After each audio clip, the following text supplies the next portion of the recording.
Nama ni jarang orang ingat. Sa'id bin Zaid Al-Adawi.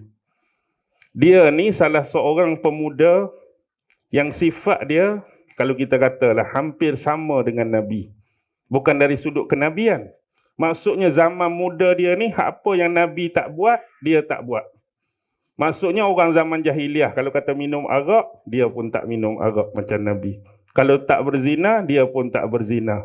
Maksudnya semua hak Nabi benci, hak Nabi tengok perangai zaman jahiliah, dia tak buat.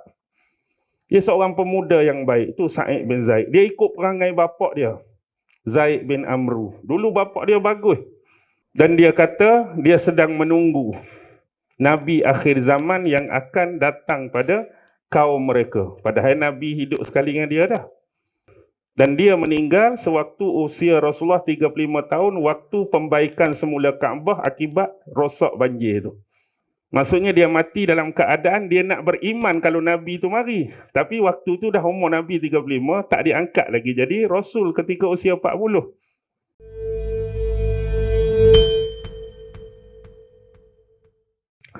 Baik, tuan-tuan dan puan-puan, malam ini kita akan berbicara tentang hikmah, ibrah daripada peristiwa agung perjalanan Rasulullah sallallahu alaihi wasallam yang disebut perjalanan Isra dan Mi'raj. Malam semalam saya berada di Masjid Lepar dan di sana saya telah menceritakan sejarah dan alur perjalanan peristiwa Isra dan Mi'raj daripada awal hingga yang terakhir. Sebagaimana yang dimaklumi oleh tuan-tuan, apa yang diceritakan, apa yang disebut, apa yang dibaca, baik oleh mana-mana ustaz, mana-mana tuan guru atau mana-mana penceramah, kisah Isra' Mi'raj tidak akan pernah berubah. Kisah Isra' Mi'raj begitulah sebagaimana yang disabdakan oleh Rasulullah sallallahu alaihi wasallam, yang dinaskan oleh Allah Subhanahu wa taala, baik hujahan pada nas Al-Quran ataupun hujahan pada dalil-dalil daripada hadis-hadis Rasulullah. Juga tidak terkecuali dapatan daripada ilmu-ilmu, maklumat-maklumat daripada kitab-kitab sirah yang sedia ada, yang boleh kita baca, yang boleh kita tatap, yang boleh kita analisis daripada awal sampailah yang terakhir. Jadi insya-Allah pada malam ini kita akan berbicara mengenai hikmah, ibrah di sebalik peristiwa agung dan besar ini. Kebiasaannya di mana-mana saya akan memulakan bagaimana proses kejadian dan peristiwa Isra' dan Mi'raj ini boleh berlaku kepada junjungan besar Nabi Muhammad sallallahu alaihi wasallam. Kita kena melihat dan menganalisis beberapa peristiwa-peristiwa penting yang berlaku sebelum terjadinya peristiwa Isra' dan Mi'raj, yang mana rentetan peristiwa-peristiwa tersebut dikenali sebagai tahun duka cita, tahun kesedihan, Amul Huzn. Apa beberapa perkara yang telah berlaku? Sebagai contoh yang pertama ialah pada tahun yang ke-7 kenabian Rasulullah sallallahu alaihi wasallam telah berlaku pemboikotan ekonomi secara total. Pemboikotan ekonomi secara total terhadap dua kabilah yang terkenal pada masa itu, iaitu Bani Hashim dan Bani Muttalib. Yang mana Bani Hashim dan Bani Muttalib ini, mereka inilah dua kabilah ataupun dua bani yang banyak memberikan perlindungan, memberikan protek dan shield kepada Rasulullah sallallahu alaihi wasallam, kerana di dalamnya masih ada seorang tokoh walaupun yang sudah berumur, iaitu bapa saudara kepada Rasulullah sendiri, iaitu Abi Talib. Baik, peristiwa ini berlangsung hampir selama 3 tahun. Bayangkan bermula pada tahun yang ke-7, tahun ke-8, tahun ke-9. 3 tahun hidup dalam pemboikotan.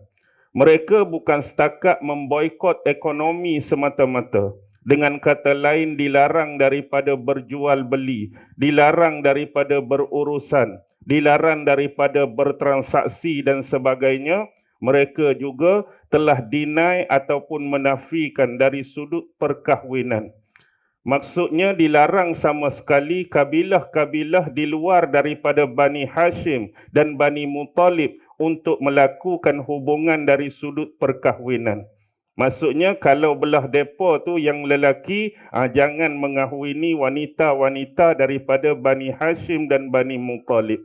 Kalau belah mereka tu yang perempuan, jangan diberi kahwin lelaki-lelaki daripada Bani Hashim dan Bani Muttalib. Bukan setakat total boikot ekonomi, dan inilah yang menyebabkan berlakunya kebuluran dan kelaparan. Tuan-tuan, kalau kita melihat inilah bentuk penindasan, inilah bentuk kezaliman, inilah bentuk penganiayaan yang telah dihadapi oleh Rasulullah dan dua kabilah yang banyak memayungi Rasulullah sallallahu alaihi wasallam. Gambaran kebuluran yang dialami oleh mereka, ada sebahagiannya yang hanya memakan pucuk-pucuk daun kayu. Ada yang mengambil akar-akar kayu sebagai sumber makanan. Melarat. Tuan-tuan boleh bayangkan tak penderitaan tersebut yang telah dilalui oleh mereka. Tetapi kita harus faham, bukan semua daripada golongan di luar dua daripada Bani Hashim dan Bani Muttalib ini menerima. Tetapi mereka menerimanya dalam keadaan terpaksa. Masih ada lagi jiwa-jiwa pada tokoh-tokoh tertentu di kalangan mereka yang punya rasa sifat peri kemanusiaan. Walaupun mereka tidak mampu nak meluahkan penentangan dan pemberontakan mereka terhadap ketidakadilan ni. Maksudnya ada beberapa tokoh dari kalangan mereka tak bersetuju dengan boikot ni, tetapi memandangkan mulut-mulut ataupun kuasa-kuasa yang lebih besar persen mengatasi mereka. Itu yang pertama. Manakala peristiwa yang kedua ialah berikutan kewafatan bapa saudara Rasulullah sallallahu alaihi wasallam. Siapa? Yang tadi Abu Talib telah pergi memenuhi panggilan Allah Subhanahu wa taala. Dan ini menambahkan satu lagi tekanan, bebanan, stres kepada jiwa dan perasaan Rasulullah sallallahu alaihi wasallam. Ditambah pula tuan-tuan sedia maklum bagaimana detik-detik terakhir sebelum Abi Talib ini pergi menghadap Allah. Dia telah didatangi oleh pembesar-pembesar daripada kaumnya yang diminta supaya dia ni tidak terpengaruh dengan apa? Dengan ajaran yang dibawa oleh anak saudaranya Muhammad. Mereka minta Abu Talib ni tetap dengan agama daripada Abdul Muttalib, datuk ataupun nenek moyang mereka sebelum ni. Dan di sebelah pihak Rasulullah pula mengharapkan Abu Talib pergi menghadap Allah dalam keadaan beriman kepada Allah Subhanahu wa taala. Tetapi Allah lebih memahami keadaan dan situasi tersebut sehingga turunnya ayat kepada Rasulullah, sesungguhnya manusia mana-mana pun tidak akan mampu untuk memberikan hidayah kepada orang lain kecuali hidayah itu datangnya daripada Allah Subhanahu wa taala, walaupun kita benar-benar menginginkan perkara tersebut berlaku. Nak bapa saudara tu masuk Islam, nak bapa saudara tu mengucap 2 kalimah syahadah sebelum pergi menyambut seruan ilahi. Tapi kehendak Allah mengatasi segala-galanya. Inilah orang yang paling banyak menjaga Nabi, protect Nabi daripada segala bentuk ancaman-ancaman yang telah diberikan terhadap batang tubuh Rasulullah sallallahu alaihi wasallam.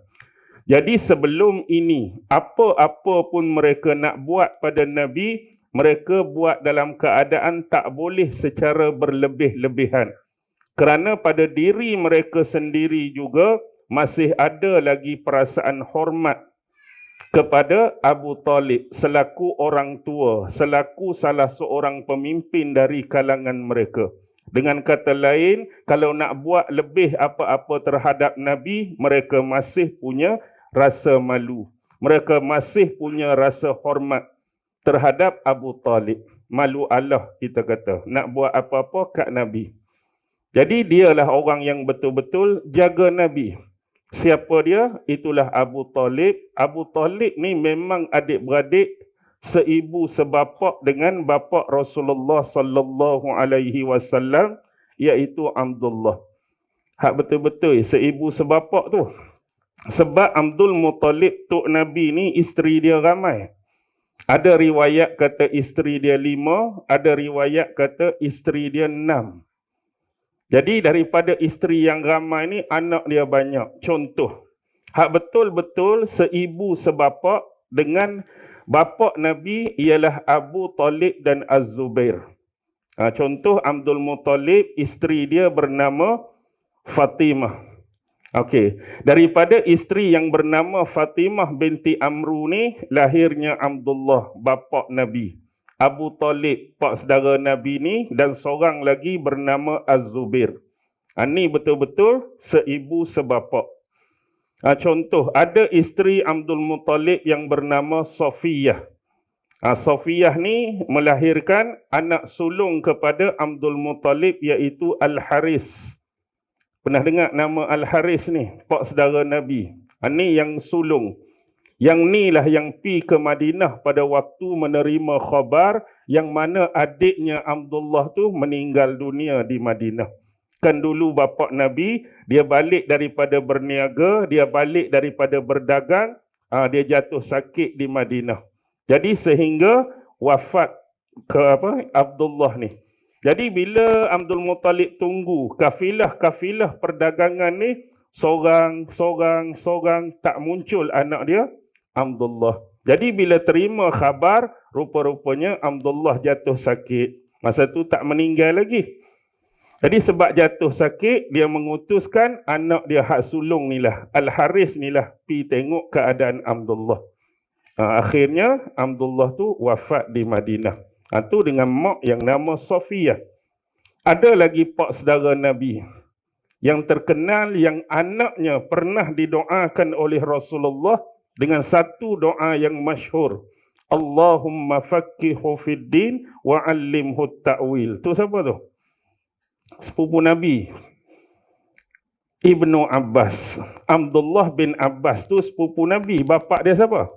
Bapak dia tu Abbas. Abbas tu dengan mak yang nama Nutailah. Isteri Abdul Muttalib yang nama Nutailah, lahirnya Abbas. Ada kan anak seapak saudara Nabi yang nama Hamzah. Tu mak lain pula. Tu mak Halah binti Wuhaid yang melahirkan Hamzah. Kemudian ada mak lain yang nama Lubna. Lubna ni melahirkan penentang Nabi, Abu Lahab. Pak saudara Nabi. Dia bukan satu bapa, satu mak. Tapi daripada isteri-isteri. Minta maaf, suara tak power. Daripada awal cuti sampai malam ni tak berhenti tu kan. Dia nak serak-serak basah Ella lah. Okey, baik. Itu contoh. Jadi Abu Talib ni, dialah antara yang paling kurang dari sudut kehidupan. Walaupun dia tu pemimpin, nak dibandingkan dengan hak lain tu. Mereka lebih berkedudukan dan lebih punya banyak harta. Jadi dialah yang telah membela Rasulullah sallallahu alaihi wasallam selepas kewafatan datuk dia Abdul Muttalib. Waktu tu umur Nabi 8 tahun. Mak dia tinggal, umur Nabi 6 tahun. Sempat duduk dengan tok 2 tahun, umur 8 tahun, tok pula pergi meninggalkan. Jadi ambillah pak saudara yang nama Abu Talib, duduk sekali dengan keluarga dia. Jadi keluarga Abu Talib ni pun dia dah ramai anak dia. Abu Talib pun ada berapa anak? 6 orang. Siapa anak Abu Talib yang tuan-tuan kenal? Antaranya siapa? Anak Abu Talib.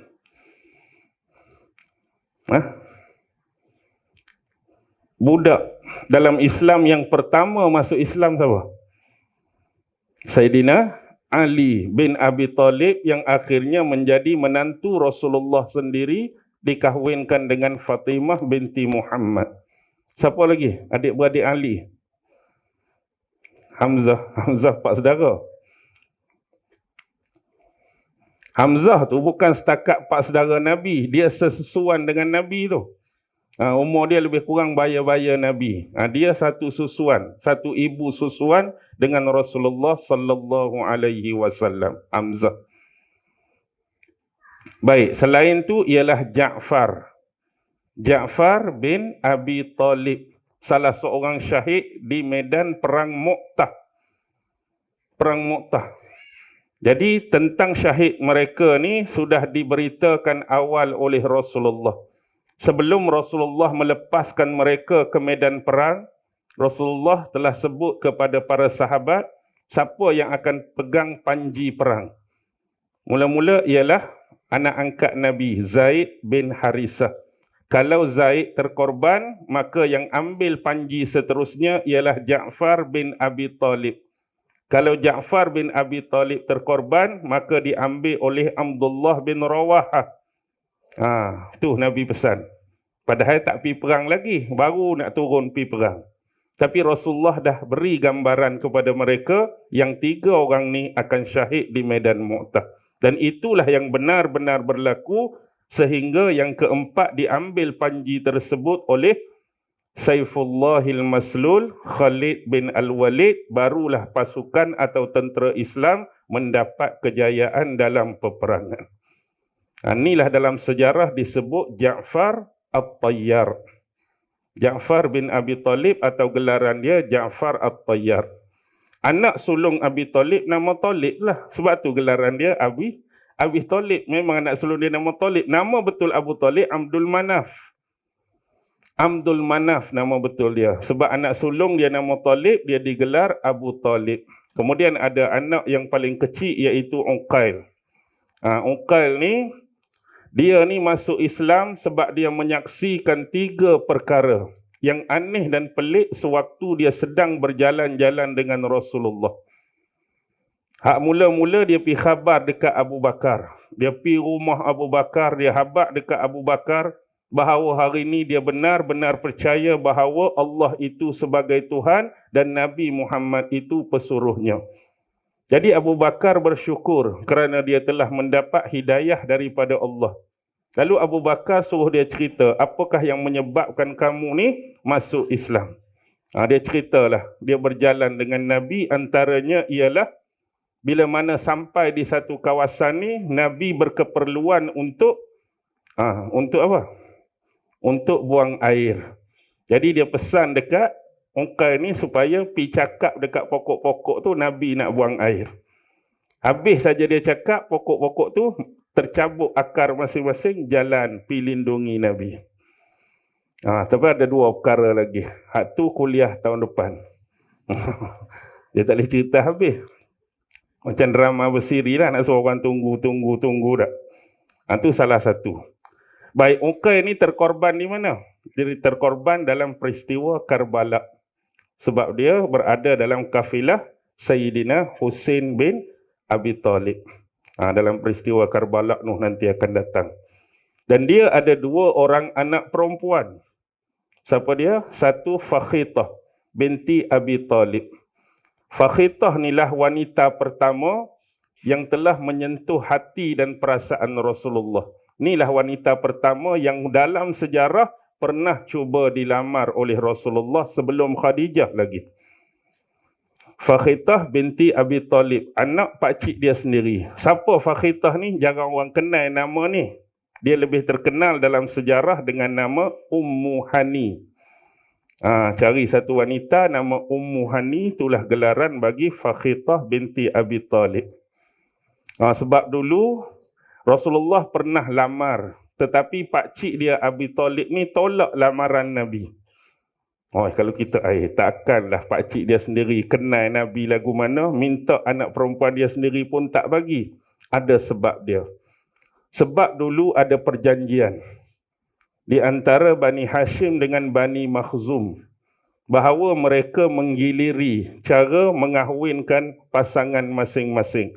Jadi sebab dulu ada seorang lelaki daripada Bani Makhzum pernah minta wanita, seorang lelaki daripada Bani Hashim pernah minta nak mengahwini wanita Bani Makhzum. Jadi diberi kebenaran. Jadi perjanjian akan datang kalau ada lelaki daripada Bani Makhzum minta pun Bani Hashim kena terima. Jadi ada seorang lelaki yang bernama Hubairah ibnu Makhzum yang minta Fakhitah. Jadi pak saudara dia terlekat dengan janji itulah. Sebab tu dia menolak lamaran daripada Rasulullah sallallahu alaihi wasallam yang mana perjanjian ni dah jadi tradisi. Okey, itu wanita pertama yang pernah dilamar oleh Rasulullah sallallahu alaihi wasallam. Baik, habis kematian, kewafatan Abi Talib. Seterusnya 2 bulan kemudian, siapa pula yang pergi? Lepas pak saudara, isteri Rasulullah sallallahu alaihi wasallam sendiri, iaitu Sayyidatina Khadijah binti Khuwailid al-Asadi. Sebab isteri Rasulullah ni daripada Bani Asad, masih lagi keturunan Quraisy. Ibu dia bernama Fatimah binti Zaidah. Kalau tuan-tuan baca salasilah keturunan Nabi ni akan banyak keluar nama Fatimah. Contoh nama mak Khadijah Fatimah binti Zaidah. Tadi mak kepada bapa Nabi Abdullah kan, isteri Abdul Muttalib tu Fatimah binti Amru. Nanti ada isteri Abi Talib, pak saudara dia hak mati tu Fatimah binti Asad. Patu anak Nabi sendiri pun nama Fatimah. Banyak akan keluar nama macam ni. Tapi kena ingatlah, jangan tertukar. Baik. Dia ni dikatakan lahir 68 tahun sebelum berlakunya peristiwa hijrah. Cuba fikir, 68 tahun sebelum hijrah Nabi. Jadi Nabi umur berapa ketika peristiwa hijrah? Kira diangkat jadi Rasul umur 40. Sebelum hijrah kena lewati berapa tahun? 13 tahun Rasulullah berdakwah di Mekah. Jadi 40 tambah 13, 53. Jadi dia lahir 68 sebelum hijrah. 68 tolak 53. Keluar berapa? 15 tahun. Jadi betul lah. Rasulullah umur 25, kahwin dengan Khadijah umur 40. 40 tolak 25, 15 tahun. Itulah beza. Dia ni dilahirkan daripada keturunan yang terpuji, keturunan yang baik-baik. Bapa dia ni meninggal sewaktu perang Fijar. Rasulullah ni pernah mengikuti pak saudaranya dalam perang Fijar, tapi bukan sebagai tentera. Masa tu Rasulullah masih muda belia remaja. Dia ikut pak saudara dia, tugas dia kutip anak panah. Kutip anak panah musuh yang tersasar. Jadi musuh panah tu, hak tak kena tu, dia tolong kutip, lepas tu bagi balik kat pak saudara dia panah balik. Dia bukan jadi tentera. Jadi tukang kutip-kutip itu tu, dalam perang Fijar tu. Jadi kemudian, dia ni zaman jahiliyah digelar At-Tahirah, wanita yang suci. Sebelum ni dia dah pernah kahwin 2 kali. Perkahwinan Khadijah dengan Rasulullah tu dah yang ketiga dalam hidup Khadijah. Pertama dia pernah kahwin dengan Abu Halah bin Zurarah bin Nabasi At-Tamimi, seorang lelaki daripada Bani Tamim.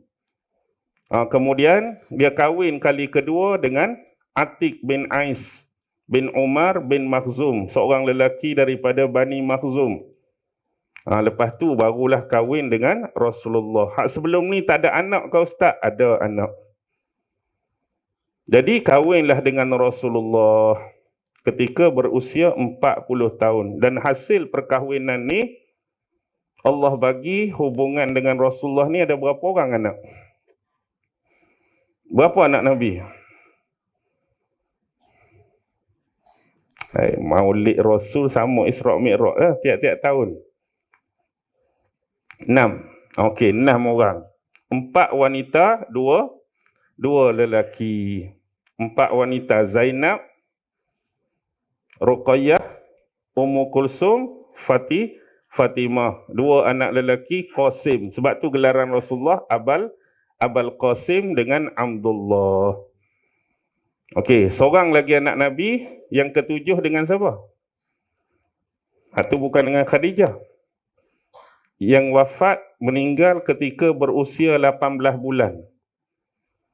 Dengan seorang wanita yang dihadiahkan oleh Mekaukis Mesir. Dia hadiah 2 orang. Satu nama dia Maryah Al-Qibtiyah. Kemudian adik dia Sirin, adik Maryah. Jadi Rasulullah dapat 2 orang. Rasulullah ambil untuk diri dia.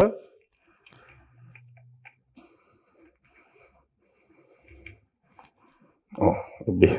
Stop sekejap.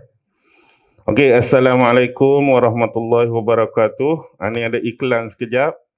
Mohon melancarkan kutipan derma untuk program-program di masjid di Kampung Sungai Soy.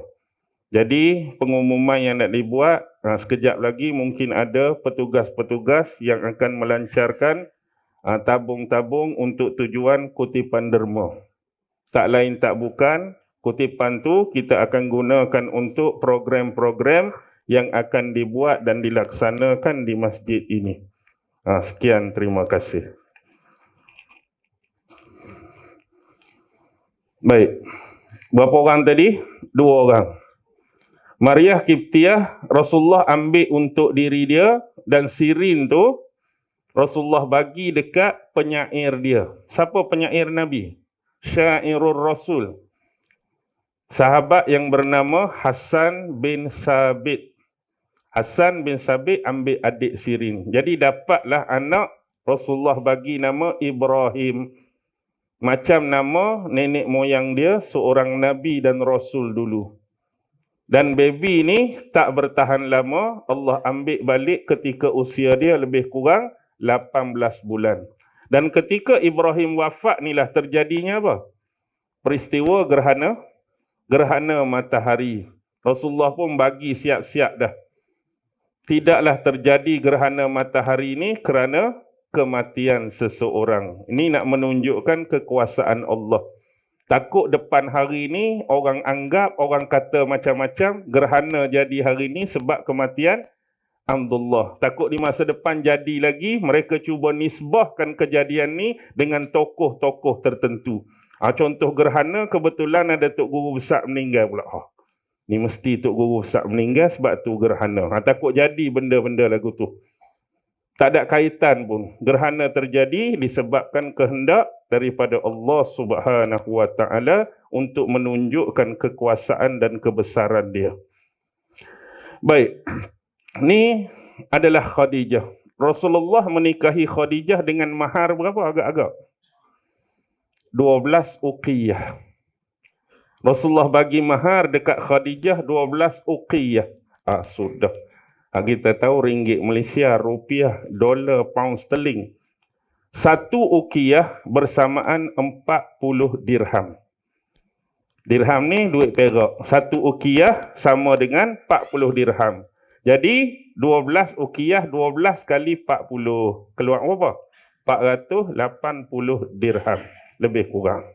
Itulah mahar yang Rasulullah bagi perkahwinannya dengan Khadijah. Inilah insan yang banyak memberi support, memberi sokongan dan dokongan yang kuat terhadap perjuangan dan dakwah Rasulullah sallallahu alaihi wasallam. Inilah manusia yang cuba menenangkan Rasulullah ketika Rasulullah balik dalam keadaan ketakutan. Quran menerima wahyu yang pertama. Selimutlah aku, selimutlah aku. Rasulullah gementar, Rasulullah takut. Inilah isterinya yang telah menenangkan hati Rasulullah. Dia bagi tahu dekat Nabi, moga-moga tidak ada apa-apa yang akan berlaku kepada baginda kerana baginda adalah seorang yang baik, yang suka menghubungkan silaturrahim, yang senantiasa bercakap benar, yang senantiasa berperilaku mulia. Inilah orang yang hidup sebumbung dengan Nabi. Kalau kita bahasa mudah kita, yang sebantal, sekatil, setilam dengan Nabi, inilah. Bahasa hak lain kita boleh kata, yang banyak lindungi dan protek Nabi di bahagian luar ialah Abi Talib. Yang banyak melindungi dan protek menenangkan Nabi dari dalam, inilah Khadijah. Tapi hak ni pun Allah dah panggil. Dijemput oleh Allah Subhanahu wa taala. Dulu dia adalah seorang businesswoman. Ramai yang tak perasan kalau kita baca buku-buku dan kitab sirah, Nabi ni ada bisnes kulit. Bukan kata Nabi ni duduk saja-saja keluar berdakwah, tapi Nabi ni ada bisnes kulit. Lagu mana? Nabi akan dapatkan kulit-kulit daripada orang hak sembelih-sembelih unta ke, sembelih apa ke, Nabi akan proses. Maksudnya akan samak kulit-kulit tersebut dan Nabi akan jual kepada peniaga-peniaga ataupun pengusaha-pengusaha yang mengusahakan barangan mereka daripada kulit. Nabi dia tak buka kedai, Nabi dia tak buka branch. Jadi orang hak nakkan kulit tu terus ambil daripada Rasulullah. Jadi hak mana contoh nak buat tali pinggang, saya bagi contoh saja ni nak suruh senang faham. Hak mana jenis nak buat tali pinggang daripada kulit, pergi ambil dengan Nabi. Hak mana nak buat capal, slipper daripada kulit, ambil dengan Nabi. Hak mana nak buat khirbah, apa dia khirbah? Macam cowboy minum tu, bekas ayak tu, daripada kulit, macam tu. Rasulullah tak ada dia buka kedai dak. Maksudnya siapa nak hak jenis berkeperluan kepada kontak kulit tadi, mari ambil terus dengan Nabi. Sama juga cara Nabi berniaga sebelum ni. Nabi akan bawa daripada bumi Mekah ni barang yang menjadi kepentingan dan keperluan tempat Nabi nak berniaga. Dengan kata lain, contoh kalau Nabi nak pergi ke Syam, orang Syam ni nak dapatkan apa benda yang susah, benda tu ada di Mekah, Nabi bawa benda tu. Jadi dia langsam terus. Jadi nak balik ni, apa yang menjadi keperluan orang di Mekah, hak tak ada di Mekah tapi banyak di Syam. Dia beli siap-siap, balik, bagi terus. Tak ada kata buka kedai, buka Shopee, hantar Grab, tak ada. Terus. Yaman pun sama. Sebab tu cara Nabi, kalau kita perhati, Nabi ni amat detail. Kalau tuan-tuan perhati. Nabi pi satu-satu tempat, bila Nabi masuk pasar ke Nabi pi, Nabi perhati. Nabi ingat ni. Jangan main-main. Buktinya apa? Bila selepas berlakunya pembukaan kota Mekah 8 Hijrah, lepas peperangan-peperangan, ada berapa perang lepas pembukaan kota Mekah? 3. Perang Hunain, Perang Taif, Perang Tabuk. Selepas tu hujung-hujung. Sebelum Rasulullah wafat tu dipanggil tahun Wufud. Wafdu ni maksudnya orang-orang daripada kabilah luar Mekah ni datang bawa duta masing-masing menyatakan keislaman mereka. Hak tu mari, hak ni mari. Ada satu tu mari daripada Yaman. Bila Nabi tanya Yaman bahagian mana, dia sebut satu bahagian. Bahagian tu macam sebelum ni Rasulullah dah pergi, bahagian pasar mereka. Dia pun sebut, sebelah tu ada ni, pasar tu nama pasar ni. Maksudnya Rasulullah teliti. Kalau kita jumpa kat mana-mana ke, orang mana bang? Kuantan.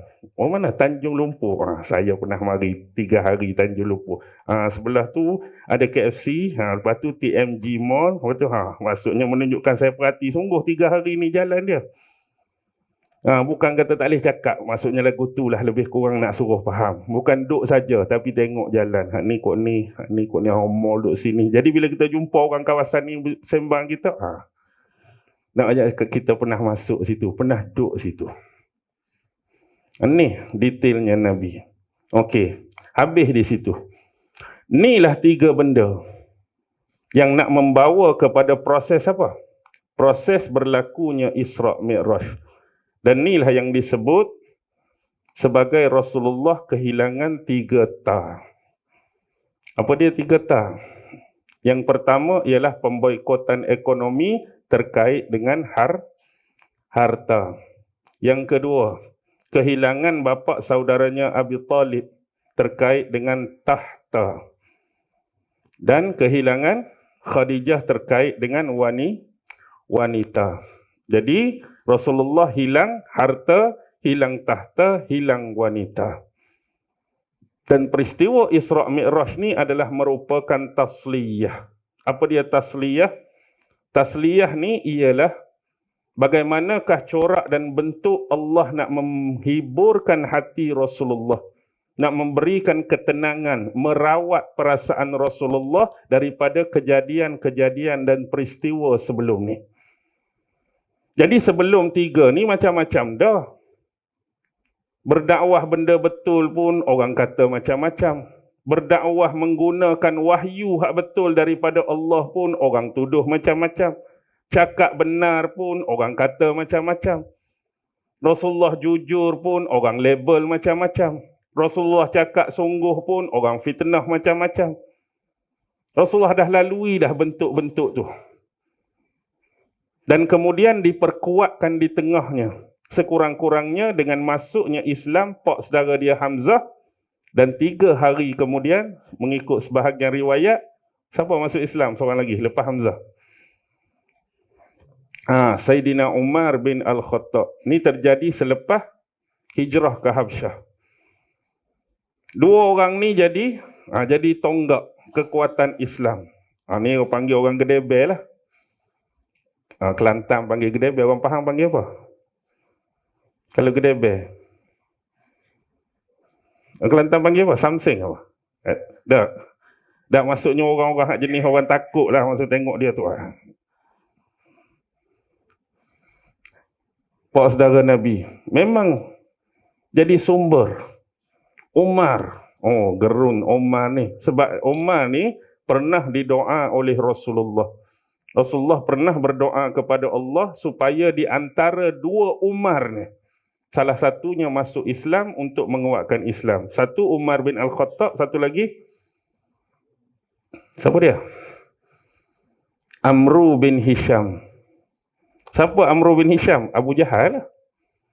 Bukan main-main. Nabi pernah doa untuk Islam ni diperkuatkan, diperteguhkan. Nabi sama ada Umar masuk Islam atau Abu Jahal masuk Islam. Kalau Nabi, pak saudara dia Abu Lahab. Kalau Umar, itulah pak saudara dia. Pak saudara Umar siapa? Abu Jahal tu pak saudara Umar lah. Sebab ibu Saidina Umar tu kakak kepada Abu Jahal. Mak Saidina Umar nama Hamtamah binti Hisham. Adik dia Amru bin Hisham Abu Jahal. Dia masuk Islam selepas mendengar awal ayat daripada surah apa? Sumber keislaman Umar. Dia bukan kata tengok keajaiban. Dia tak tengok perangai Nabi. Bukan perkataan Nabi. Tapi dia terkesan dengan ayat-ayat awal daripada surah apa? Surah Taha. Taha ma anzalna alaikal Qur'ana litashqa illa tizkiratan liman yakhsha tu. Waktu tu sebenarnya dia nak pergi mana? Hari yang dia nak masuk Islam tu, dia bawa pedang keluar daripada rumah dia, nak pi dengan niat nak bunuh Nabi. Nak habiskan, tamatkan riwayat Nabi, hak betulnya.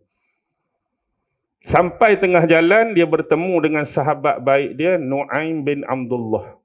Jadi tengok karakter dia, tengok keadaan dia, Nu'aim tanya. Ni panah-panah barang, bawa pedang, dia tak cakap Melayu lah, dia cakap Arab, saya ada translate. Nak pergi mana? Dia kata tujuan dia tadi. Lepas tu kawan dia kata tak payahlah ambil tahu hal orang. Tapi ambil tahu hal diri kamu dan keluarga kamu dulu. Jadi terkejutlah bila sahabat dia kata lagu tu. Apa maksud daripada kata kamu? Aku dengar berita bahawa adik kamu sendiri, Fatimah binti Khattab, dengan suami dia juga telah menerima dakwah dan agama Muhammad. Kamu nak pergi cari Muhammad, tapi anak beranak kamu, adik-beradik kamu, adik kamu sendiri, Fatimah binti Khattab. Keluar sekali lagi Fatimah pula. Ni adik Umar sendiri. Tak jadilah mula-mula tu. Terus pergi rumah adik. Bila pergi rumah adik, dia dengar ada orang dalam rumah tu sedang membaca ayat-ayat Al-Quran. Dia ketuk dengan kasar. Jadi sahabat yang membacakan tu bersembunyi. Jadi dia buat apa ke adik dia? Dia tendang, dia tampak, dia sepok macam-macam. Akhirnya minta ditunjukkan apa yang mereka baca tadi. Bila dia baca ayat tu, ni ringkas-ringkas ni. Jadi dia terkesan. Kemudian dia minta sahabat ni bawa dia pergi jumpa Nabi. Kali ni bukan niat yang sama dah, niat yang berbeza. Akhirnya Umar masuk Islam. Siapa suami adik dia? Adik ipar dia lah. Siapa adik ipar dia? Suami Fatimah. Dalam sejarah. Adik ipar Saidina Umar tu salah seorang sahabat 10 yang dijamin masuk syurga. Siapa ingat? 10 orang sahabat Nabi yang dijamin masuk syurga, salah seorang tu suami Fatimah binti Khattab lah, adik ipar Saidina Umar. Agak-agak siapa? Sahabat 10 masuk syurga. 4 orang saya ingat Ustaz, asas lah tak? Sayyidina Abu Bakar, tak mungkin. Sayyidina Umar, abang dia sendiri, tak mungkin. Sayyidina Osman, tak mungkin. Sayyidina Ali, tak mungkin. Tinggal 6 lagi. Agak-agak mana? Siapa mula-mula? 6 tu, baki. Sepupu Nabi dulu, sepupu Nabi. Tinggal 6. Tak, tinggal 6 tu sepupu Nabi. Dia ni dianggap sebagai petempur terbilang. Salah seorang pejuang yang bagi saya level dia, ranking dia sama dengan Khalid bin Al-Walid. Sebab dulu pernah dia dengar berita Nabi kena bunuh. Tapi Nabi tak kena bunuh. Dia dengar berita, dia terus keluar bawa pedang dia nak pergi cari siapa yang bunuh Nabi. Jadi tiba-tiba tengah jalan tu dia jumpa Nabi. Nabi okey, alright. Nabi tanya dia, pasal apa kamu bawa pedang ni? Aku dengar cerita kamu kena bunuh. Sebab tu aku keluar. Nabi senyum je. Berani sungguh dia. Siapa? Zubair, yes. Zubair ni jarang kita kenal. Sahabat Zubair ni sepupu Nabi. Sebab dia sepupu Nabi sebelah mak. Dia tak terkenal macam Abbas. Dia tak terkenal macam Ali, hak sepupu belah bapak. Salah seorang anak Abdul Muttalib yang perempuan ada 6. Salah seorang tu nama Sofiyah. Sofiyah mak saudara Nabi. Inilah mak Zubair bin Al-Awwam. Dulu Sofiyah, mak saudara Nabi ni dia pernah kahwin zaman jahiliah dengan Al-Haris. Al-Haris ni siapa? Al-Haris ni adik-beradik Abu Sufyan. Hak banyak musuhi Nabi itulah. Hak banyak musuhi Nabi, Abu Sufyan. Jadi Al-Haris ni adik-beradik Abu Sufyan. Nanti satu masa pun Abu Sufyan akan jadi bapa mertua Nabi kan. Nabi kahwin dengan anak dia. Siapa anak Abu Sufyan? Isteri Nabi. Ustaz Zubair pun tak ada habis, dia tanya soalan lain. Dia kebetulan lalu kita tanya. Siapa isteri Rasulullah, anak Abu Sufyan? Ramlah. Nama dia Ramlah binti Abi Sufyan. Kalau Ramlah macam tu, siapa Ramlah? Cari hak gelar dia Ummu Habibah. Ummu Habibah itulah Ramlah, anak kepada Abu Sufyan. Dulu Ummu Habibah ni pergi hijrah ke Habsyah dengan suami dia, antara yang hijrah ke Habsyah. Tapi sedisnya bila sampai sana, suami dia tertarik dengan agama Nasrani, murtad keluar Islam. Jadi dia tinggal janda lah. Sebab tu Nabi kahwini dia. Nabi masa duduk Madinah, dia duduk di sana. Jadi siapa yang tolong pinang bagi pihak Nabi? An-Najasyi itulah. Yang bagi mahar perkahwinan pun An-Najasyi lah. Yang mengahwinkan dia dengan Rasulullah pun An-Najasyi lah. Jadi bila sahabat pergi ambil, bawa dia ke Madinah, hak siap dah semuanya. Sebab itulah bila Rasulullah dengar khabar An-Najasyi, Raja Habsyah tu meninggal, inilah Rasulullah buat solat ghaib yang pertama dalam sejarah terhadap Najasyi. Itu sejarah dia. Okey, kembali. Dia kahwin dengan Al-Haris tadi. Lepas tu tak tahu punca, mati ke kawan tu atau bercerai. Di kemudian hari dia kahwin dengan Al-Awwam. Sofiyah ni kahwin dengan Al-Awwam, dapatlah anak Zubair. Jadi sebab dia tu anak mak saudara Nabi, dia jadi sepupu Nabi. Jadi Zubair tu bukan setakat sahabat, tapi sepupu Nabi. Di lain pihak, dia juga biras Nabi. Sudah. Macam mana Zubair boleh jadi biras pula? Elok-elok je sahabat, elok-elok je sepupu, jadi biras. Sebab isteri Rasulullah namanya Aisyah. Kakak Aisyah siapa? Anak Abu Bakar. Asma binti Abu Bakar. Asma binti Abu Bakar. Itulah itulah isteri Zubair bin Al-Awwam. Jadi kahwin dua tu. Jadi automatik Zubair dengan Nabi dalam konteks ni jadi biras. Ataupun kita panggil Zubair tu jadi abang ipar sabit lah. Sebab Rasulullah dengan adik Aisyah. Jadi Asma ni dalam sejarah, ingat tak peristiwa hijrah yang dalam keadaan mengandung, bawa makan, bawa minum, panjat bukit, panjat gunung, nak bagi makan dekat bapak dan Rasulullah hak bersembunyi dalam gua 3 hari 3 malam. Sebab tu dia digelar Zatun Nitokin. Zatun Nitokin, wanita yang mempunyai 2 ikat pinggang. Sebab dia mengandung, jadi bawa makan, bawa minum, nak panjat bukit macam mana? Payahlah. Jadi dia ambil tali pinggang dia kerat 2. Satu dia ikat makan, satu dia ikat minum. Baru dia panjat. Mengandung, tuan-tuan. Besar pengorbanan dia. Apa gelaran dia? Zatun Nitokin. Kita pula gelaran Zatun Nikotin. Kebanyakan kita lah. Beza. Baik. Jadi dalam keadaan mengandung dia hijrah. Jadi anak dia lah anak lelaki bayi pertama yang dilahirkan selepas peristiwa hijrah, anak dia lah. Anak Zubair dengan anak Asma yang waktu tu dia mengandung. Nanti hijrah, dia pertama melahirkan baby. Lalu diletak nama Abdullah bin Az-Zubair. Abdullah. Yang nanti satu masa akan berperang dengan Hajjah bin Yusuf As-Saqafi sehingga rosaknya Kaabah. Sebab orang di Syam nak siapa? Nak Muawiyah jadi khalifah. Orang di Mekah, orang di Madinah nak Abdullah bin Zubair jadi khalifah. Berperang. Kaabah rosak pada masa ni. Terbakar Kaabah dalam peperangan ni. Dia pakai baju besi nak perang tu. Tapi masa tu Asma masih hidup tapi dah buta dah. Bila dia berpelukkan kali terakhir sebelum masuk medan perang, Asma kata, pasal apa pakai baju besi? Buang baju ni kalau kamu menginginkan syahid. Tengok seorang ibu. Dan dia peluk mak dia tu, rasalah baju besi tu. Kalau kamu nak syahid, tanggalkan baju besi ni. Dia tanggalkan. Dia syahid dalam peperangan ni. Waktu dia lahir tu, orang-orang di Madinah letak dia dalam bekas. Usung menandakan kegembiraan lahirnya Abdullah bukan setakat kepada penduduk Madinah. Usung sekali bawa masuk dalam perkampungan orang-orang Yahudi. Bawa masuk dalam kampung orang Yahudi. Ni pasal apa? Ni terlebih-lebih kegembiraan tu kita nak rayu untuk kita. Bawa masuk kampung orang Yahudi. Pasal apa? Ada peristiwa dia.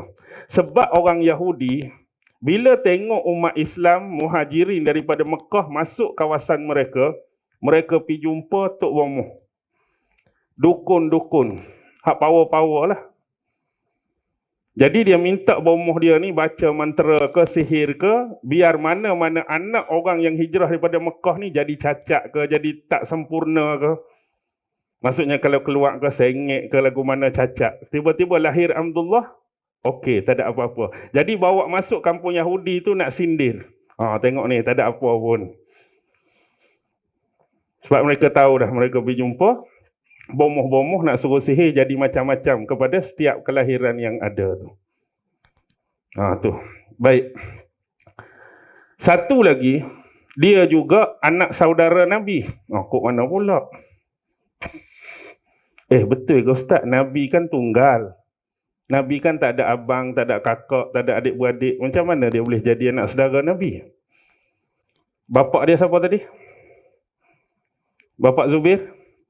Awam. Awam tu siapa? Awam itu ialah adik kepada isteri Rasulullah, Khadijah binti Khuwailid. Awam tu nama penuh dia Awam bin Khuwailid. Jadi Zubair tu anak saudara Khadijah betul.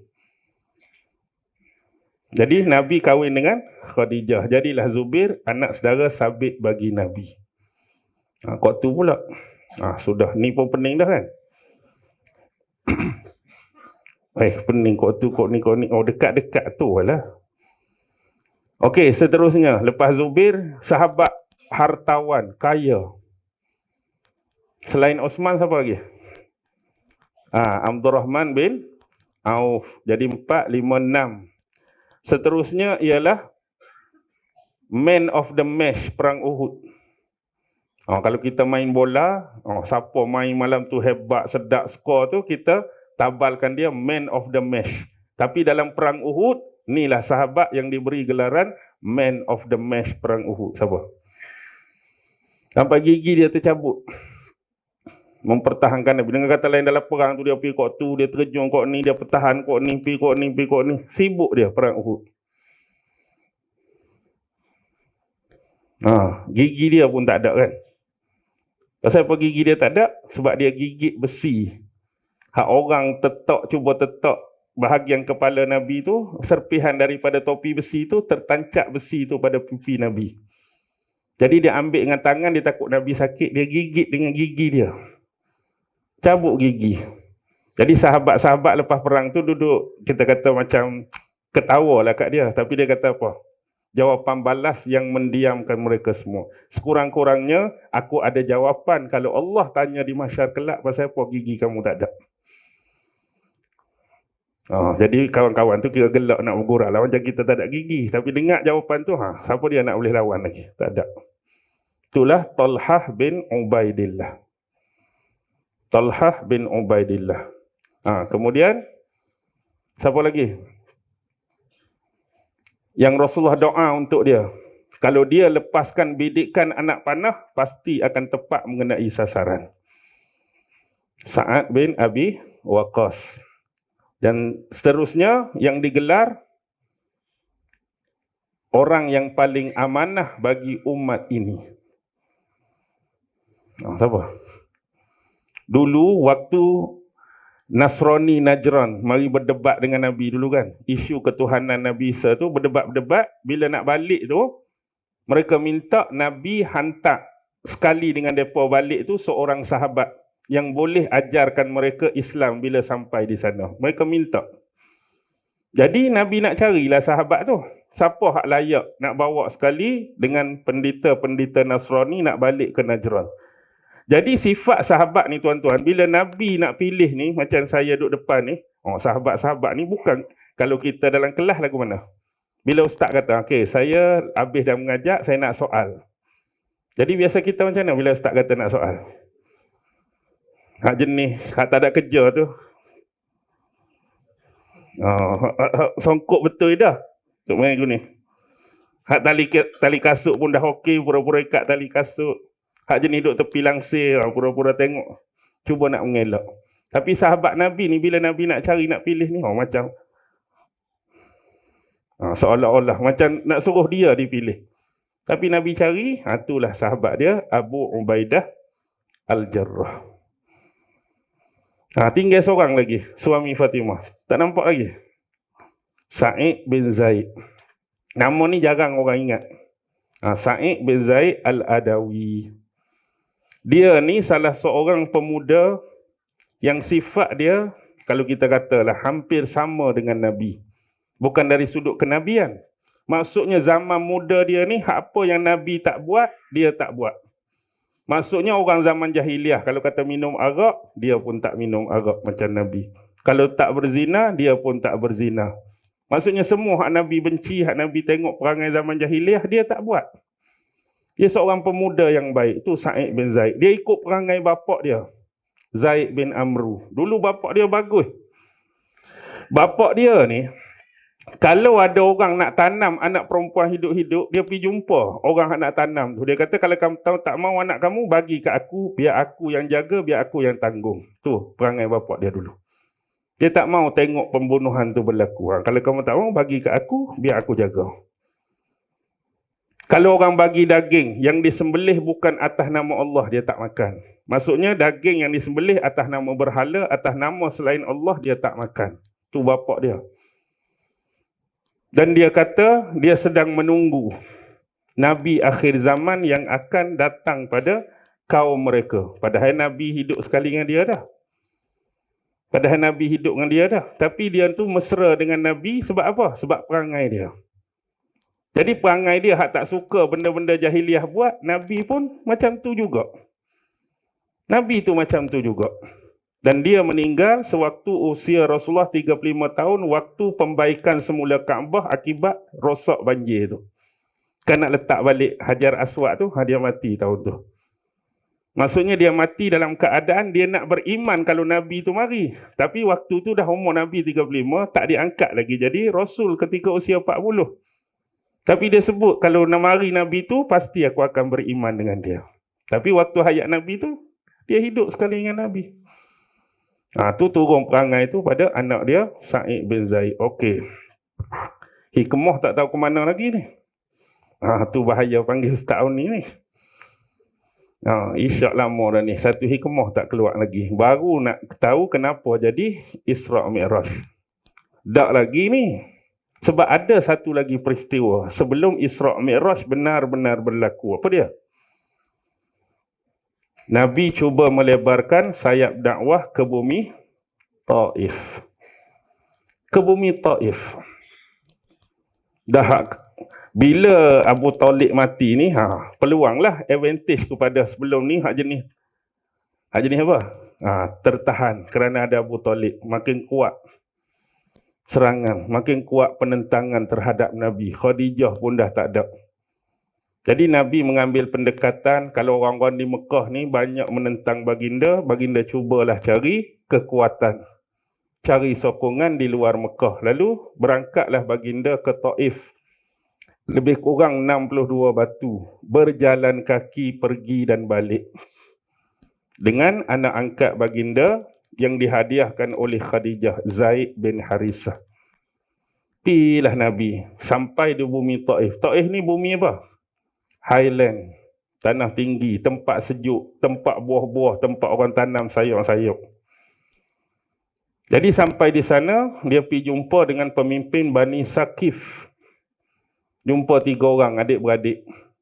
Abdul Yalai, Hubaib, Mas'ud. 3 orang ni anak kepada Amru bin Umair As-Saqafi. Jadi bila Nabi cuba mendakwahkan Islam, bagaimana penerimaan? Tolak dengan kata-kata yang menyakitkan. Tengok kata-kata pertama daripada 3 orang ni. Dia kata apa bila Nabi dakwahkan Islam? Apakah kelambu Kaabah telah terkoyak dengan terutusnya kamu sebagai seorang Rasul? Di sebalik kata-kata tu adalah penghinaan. Terkoyak adakah kelambu Kaabah di Mekah ni? Sampai Allah nak melantik kamu jadi Rasul. Kata-kata yang kedua, kalaulah Allah nak melantik Rasul, tak ada orang lain ke selain pada diri kamu? Maksudnya kami ni bukan nak tolak Rasul sangat, tapi kalau boleh orang lain lah. Tak ada orang lain ke selain kamu? Yang ketiga, demi Allah, aku sesekali tidak akan berbicara, tidak akan bercakap dengan kamu. Pasal apa? Kalau kamu ni seorang Rasul, hak sungguh, hak betul, maka kamu lebih berbahaya. Kerana mungkin aku harus menyanggah perkataan-perkataanmu. Kalau kamu tu Nabi sungguh, bahaya aku bercakap dengan kamu. Sebab mungkin bila aku bercakap, aku akan sanggah-sanggah kamu. Jadi itu menyebabkan dosa pada aku. Sanggah Nabi betul. Tapi kalau kamu tu berbohong, berdusta, menipu, memang tak layak, tak patutlah aku nak sembang dengan orang bohong jadi Nabi. Orang menipu jadi Nabi, lagi tak layak aku sembang. Ini kata-kata yang menyakitkan hati, menghina Nabi. Dengan kata lain, menolak dakwah Nabi. Jadi Nabi minta dia dilindungi. Nabi duduk bukan kata balik hari, 10 hari Nabi duduk di Taif.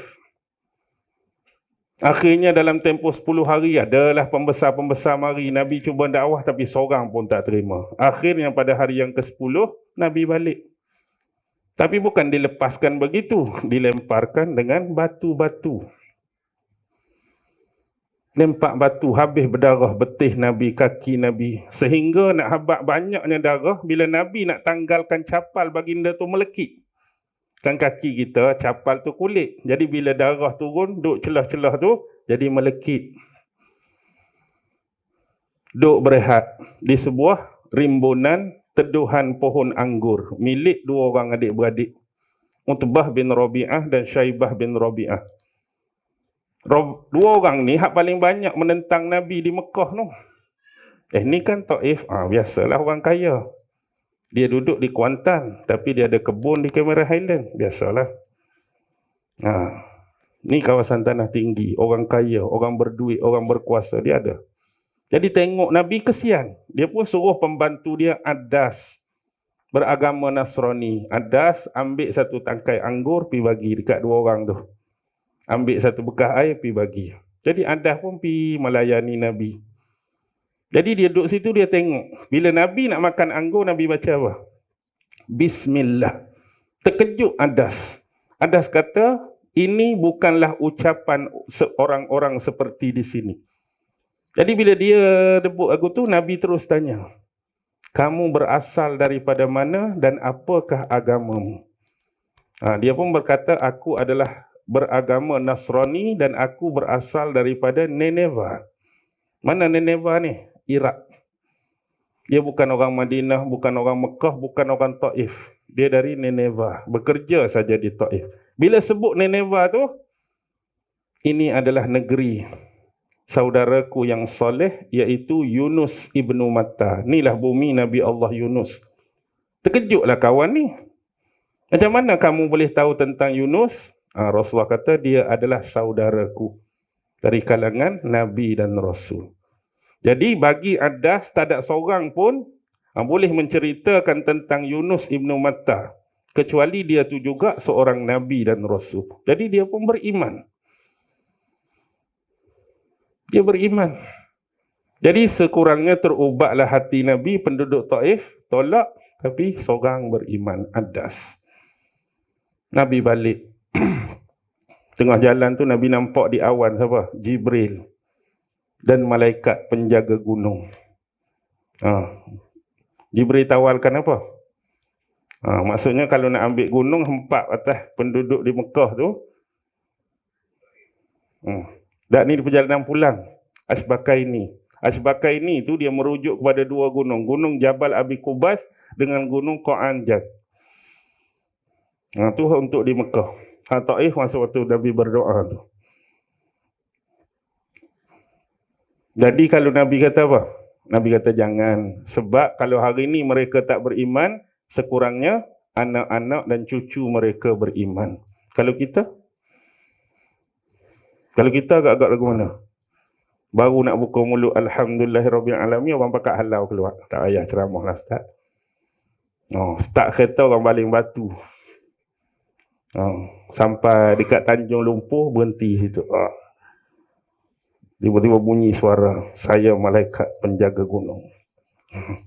Apa agak-agak nak buat dengan orang Sungai Soy ni? Kalau kita kena macam-macam ni, macam-macam lah kita, contoh saja tu. Okey, baik, habis. Habis di situ maka bermulalah tasliyah ni. Allah nak menghiburkan Rasulullah. Bahawa nak abad apa? Rasulullah tak perlukan dari sudut harta, ekonomi dan sebagainya. Kalaulah Rasulullah kehilangan sebelum ni pak saudara yang melindungi Nabi, sekarang siapa yang akan bertindak sebagai pelindung sebenar? Allah. Kalau sebelum ni Rasulullah dalam bebanan, perasaan, nak berkongsi pengalaman suka duka, isteri dah pergi, maka pengaduan tu kepada Allah. Sebab itulah di belakang Al-Isra ayat 1 dia sebut apa? Innahu huwas sami'ul basir. Dialah yang akan mendengar segala perakuan, kata-kata, doa, rintihan, permintaan daripada Nabi. Dan dia juga yang maha mengetahui, maha melihat segala bentuk perbuatan-perbuatan Nabi. Akhirnya terjadilah peristiwa ni. Bila Isra' Mi'raj? Jadi bila? Kita sambut tiap-tiap tahun berapa bulan? 27 Rejab. Baik. Kalau tuan-tuan baca kitab-kitab tafsir yang ada, sekurang-kurangnya ada 6. Ataupun kitab sirah, sekurang-kurangnya ada 6. Yang pertama, dia kata Isra' Mi'raj ni berlaku sama tahun dengan Allah mengangkat Rasul Nabi Muhammad menjadi Rasul. Maksudnya tahun tu menjadi Rasul, terima wahyu pertama di Gua Hira, tahun tu juga terjadinya Isra' Mi'raj. Ini nampak macam jauh sangat. Tapi ni pandangan seorang ulama tafsir yang besar, Imam Ibnu Jarir At-Tabari. Pemilik tafsir Tabari berpandangan demikian. Biarlah satu. Yang kedua, Dia kata peristiwa Isra' ni berlaku pada tahun yang kelima kenabian. Maksudnya tahun kelima kenabian, tahun kedua dakwah secara jahar. Dakwah secara sirriyah 3 tahun, dakwah secara jahar tahun keempat, tahun kelima maksudnya baru 2 tahun Nabi berdakwah secara terbuka. Ini pandangan Imam Nawawi dengan Imam Qurtubi, salah seorang lagi ulama tafsir besar. Ini pun nampak agak galat, jauh dan janggal. Yang ketiga, 27 Rejab, tahun yang ke-10 kenabian. 27 Rejab, tahun yang ke-10 kenabian. Ini lagu mana? Baik, hak ni pun kita boleh patahkan hujah ni dari sudut fakta sejarah. 27 Rejab, 10 kenabian. Baik. Pasal apa hak ni kita boleh sanggah? Selepas bulan Rejab, bulan apa? Bulan Sya'ban. Lepas bulan Sya'ban, bulan Ramadan. Bulan Ramadan, tahun ke-10, baru Khadijah meninggal. Bulan Ramadan tahun ke-10. Kalau dia sebut 27 Rejab tahun ke-10, 27 tu dia sepatutnya Khadijah kena meninggal dulu baru jadi Isra'. Ni tiba-tiba 27 Rejab Khadijah duk hidup, Sya'ban Khadijah duk hidup, Ramadan tu baru Khadijah meninggal. Bulan Syawal tu baru Nabi hijrah ke Taif. Pergi ke Taif tadi bulan Syawal tahun ke-10. Takkan Isra' dulu, turun baru Khadijah mati. Maksudnya 1, 2, 3 ni boleh disanggah. Cuma hak 3 ke belakang tu dalam penilaian. 3 hak belakang 6 bulan sebelum hijrah. Setahun sebelum hijrah 14 bulan. Setahun 2 bulan sebelum hijrah. Tu je baki. Tapi tak apalah nak sambut bila pun. Contohnya kita ni. Padahal Rejab habis lama dah. Ni bulan apa dah? Ni 10 Sya'ban pun duk main Isra' Mi'raj. Tak habis lagi. Tak kisahlah. Okey. Baik. Selesai situ. Tak penting pentarihan tu. Sekurang-kurangnya ada sambutan untuk kita meninggikan syiar. Tak lupa kepada sejarah ni. Jadi apa lagi ibrah yang kita boleh ambil? Saya nak ambil ibrah dari sudut analogi ya. Bukan daripada Quran, bukan daripada hadis ni. Analogi daripada pemerhatian. Rasulullah nak bermula Isra' tu, dia dibawa oleh Jibril ke sumur Zamzam, telaga Zamzam. Dibelah dada Nabi. Buang apa? Dikeluarkan apa? Jantung hati Nabi, kemudian disucikan daripada tempat tumpuan dan waswas syaitan. Maksudnya buang hak buruk-buruk, buang hak tak cantik, buang hak tak diperlukan, kemudian diisi dengan apa? Iman dan hikmah. Kemudian jahit balik. Baik. Sini kita boleh ambil iktibar dan pengajaran. Seorang hamba Allah yang benar-benar nak berjalan menuju kepada Allah, itulah yang kita kena buat. Kalau nak diri kita, amal kita, pengorbanan kita, pengabdian kita diterima oleh Allah, mulai hari ini kita kena sucikan diri kita daripada sifat-sifat mazmumah. Buang hak sifat tercela tu. Apa dia sifat tercela? Secara umum lah, banyak sifat tercela. Tapi ulama' selalu merangkumkan 10 benda ni. Pertama, syarrut ta'am, banyak makan. Bukan salah pada makan. Jangan tak makan, makan tapi terlebih makan. Yang kedua, syarrul kalam, banyak bersembang, banyak cakap. Bukan tak boleh cakap, cakap saja-saja. Bila banyak bercakap, banyaklah jatuh pada salah. Bila banyak jatuh pada salah, banyaklah jatuh pada dosa. Jadi cakap bila perlu. Tak ada keperluan, diam. Yang ketiga, al-ghadab, pemarah, baran. Saja-saja nak marah, tak ada kerja nak marah, duduk saja nak marah. 24 jam nak marah. Bukan salah pada marah. Syariat datang, undang-undang hukum Allah datang, bukan nak suruh buang marah, nak suruh uruskan sifat marah. Gunakan pada tempat yang betul. Marah ni tak boleh buang. Kita nak guna satu masa. Mungkin bila Allah dihina, Allah dicerca, Allah dikata macam-macam. Waktu itulah nak guna marah tadi. Agama kita dihina, agama kita diaibkan, agama kita diperleceh, agama kita dimain-main. Waktulah nak keluar marah. Nabi kita difitnah, Nabi kita dikata macam-macam, Nabi kita dituduh. Waktu itulah nak keluar marah. Waktu kita nak mempertahankan hak dan pemilikan kita, orang ganggu isteri kita, orang ganggu anak kita, orang nak ceroboh harta benda milik kita, waktu itulah nak keluar marah. Ada tempat. Seterusnya hasad. Dengkilah. Hasad ni mudah dua benda je. Satu ialah kita nak nikmat yang Allah bagi pada orang lain dicabut daripada nikmat tersebut. Seronok kita jadi. Satu lagi, biar nikmat tu pergi kepada siapa? Pergi kepada kita. Contohlah, orang beli kereta baru. Bila orang beli kereta baru, kita yang kena telan Panadol 2 biji. Tak tenteram. Honda baru. Hak nombor satu tadi, nikmat hilang. Duduk setengah jam, tepuk kepala kawan tu. Kita pun tanya. Contohnya prihatin. Pasal apa bang sakit kepala? Baru saya ambil kereta tu setengah jam. Anak saya tiba-tiba pusing atau terbalik masuk dalam gaung. Dalam hati. Pada muka.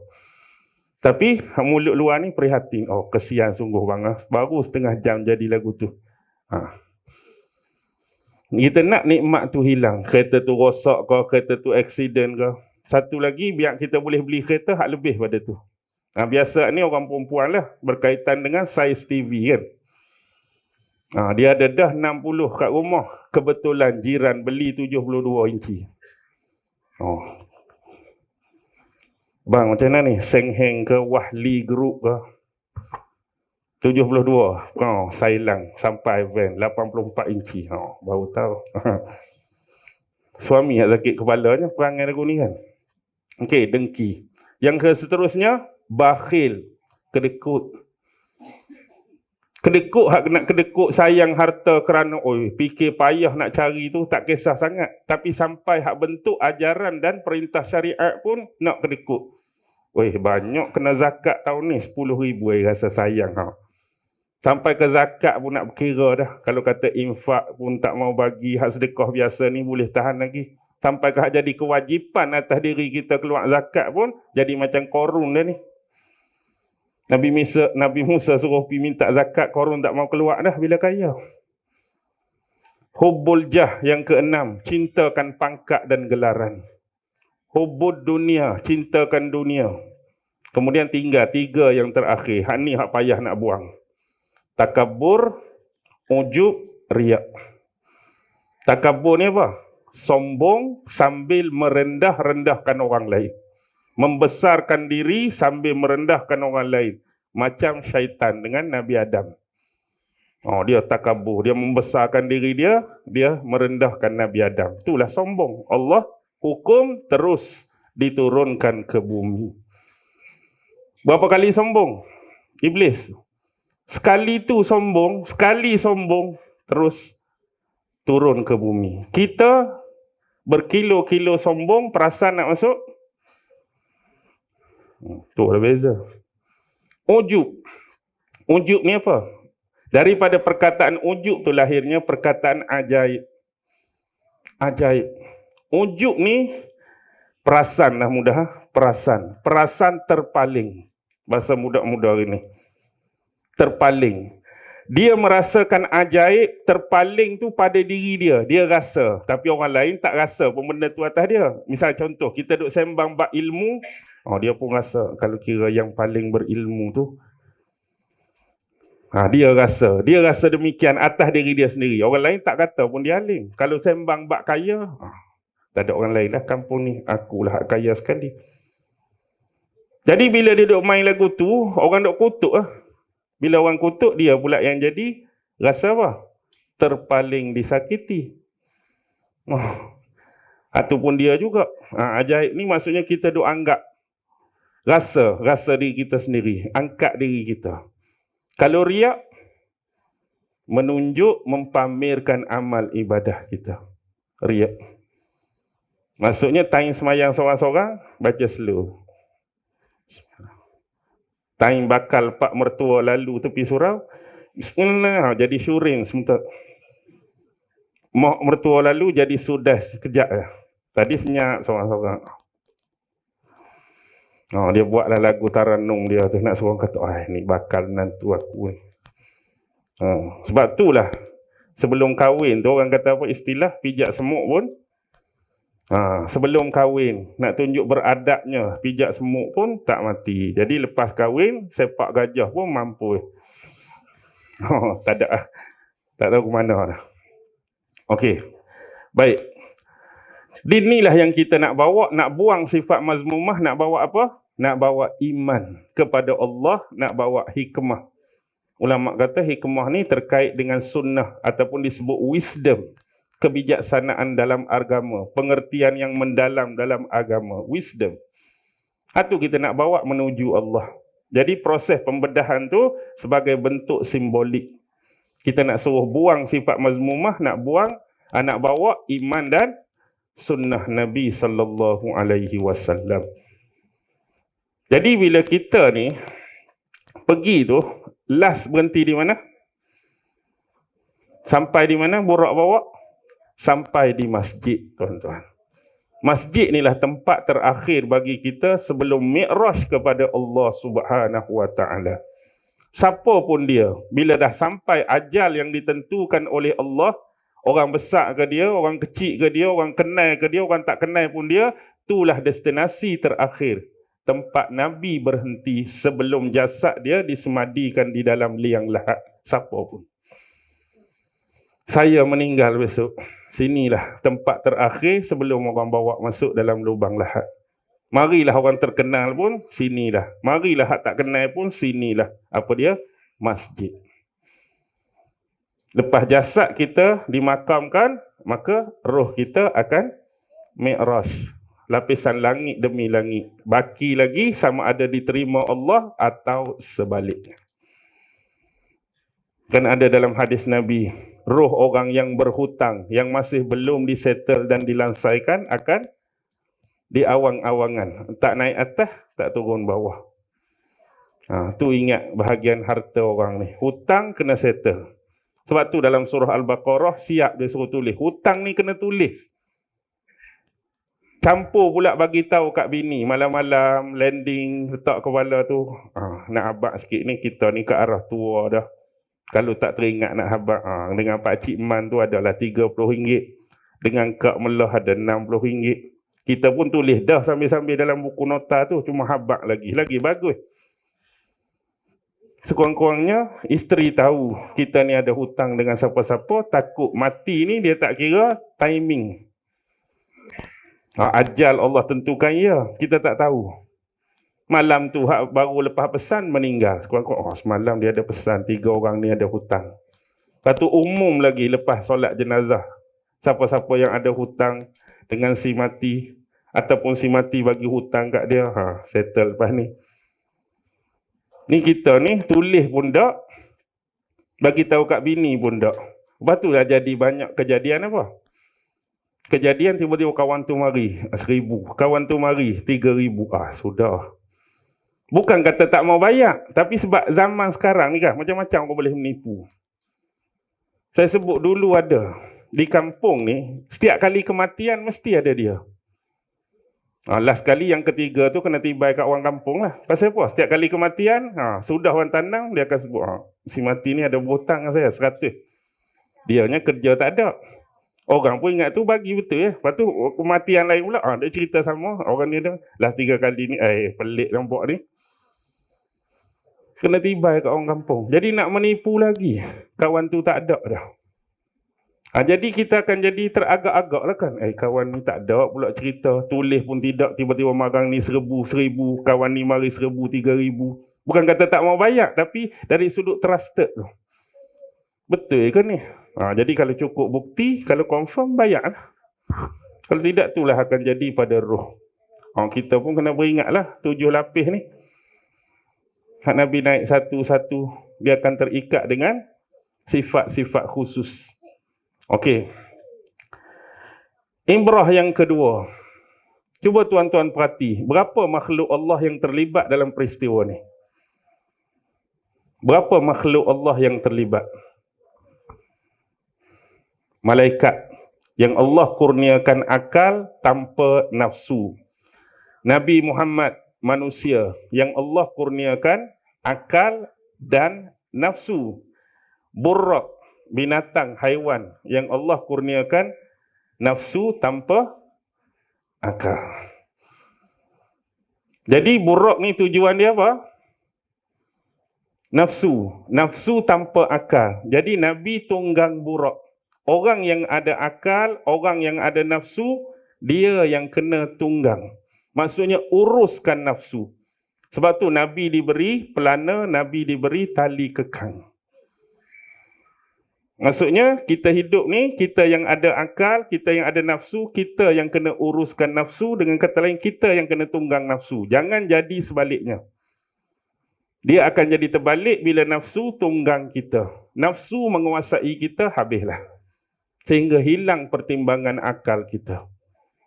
Ini banyak terjadi dalam sejarah manusia. Bila nafsu merajai dia, nafsu menguasai dia, hilang pertimbangan akal. Semata-mata menurutkan hawa nafsu. Jadi buruk pula naik atas kita. Tak menasabah.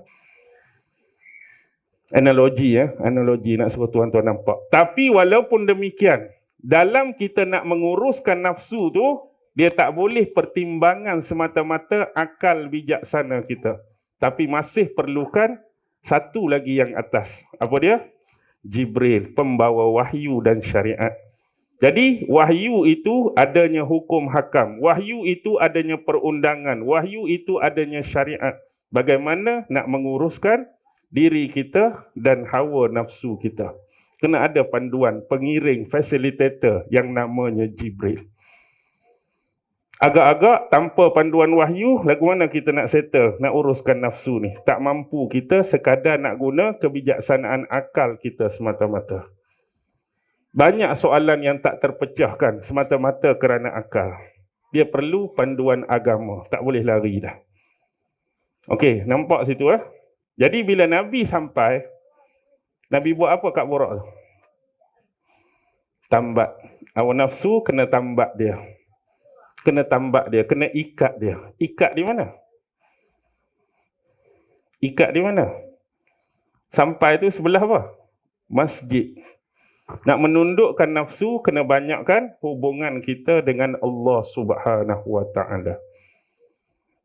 Jenis agama yang kita anut, jenis agama yang kita percaya ni, kita kena hubungan kuat dengan pencipta kita, bukan makin jauh.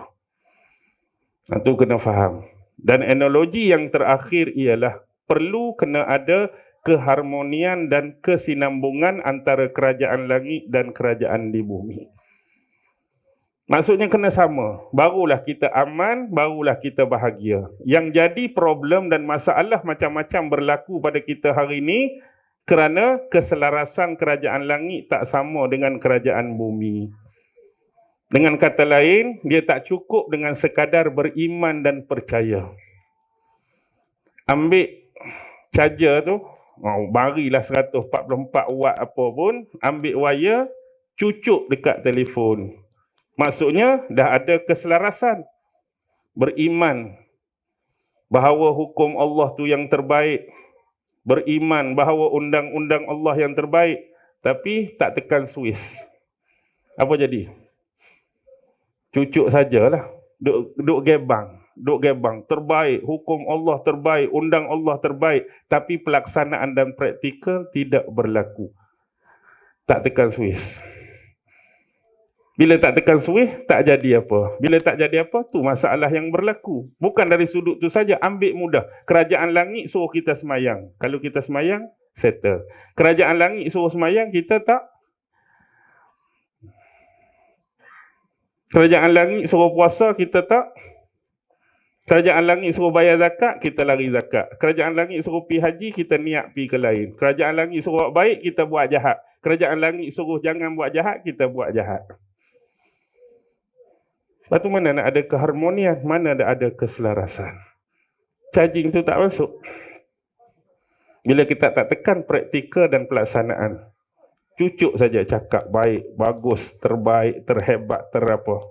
Tapi pelaksanaan nothing. Nampak tak benda ni? Nampak tak tuan-tuan? Nampak. Saya pun nampak dah jam 9.30. Menandakan lapar lah tu. Masing-masing. Harap pun tuan-tuan pun fahamlah keadaan ni. Jadi saya ta'azur dululah, menguzurkan diri. Bukan apa, kadang-kadang kita ni tiap-tiap hari, tiap-tiap malam ni, tubuh ni tak berapa nak sihat sangat. Tak ada rehat sangat. Jadi cukuplah untuk malam ni sampai 9.30. Mudah-mudahan apa yang disampaikan malam ni ada faedahnya, ada kegunaannya, terutama diri saya hadap depan ni lah yang bercakap. Mudah-mudahan sentiasa diberikan kemudahan oleh Allah untuk memahami dan mengamalkan agamanya dengan baik. Begitu jugalah harapan saya kepada tuan-tuan dan puan-puan sekalian. Moga-moga kita menjadi hamba Allah yang senantiasa beriman kepada Allah, kepada segala rukun-rukun iman, dan diberi kemudahan oleh Allah untuk melaksanakan dan mengamalkan agamanya dengan sebaik mungkin. Wabillahi taufiq wal hidayah. Wassalamualaikum warahmatullahi wabarakatuh.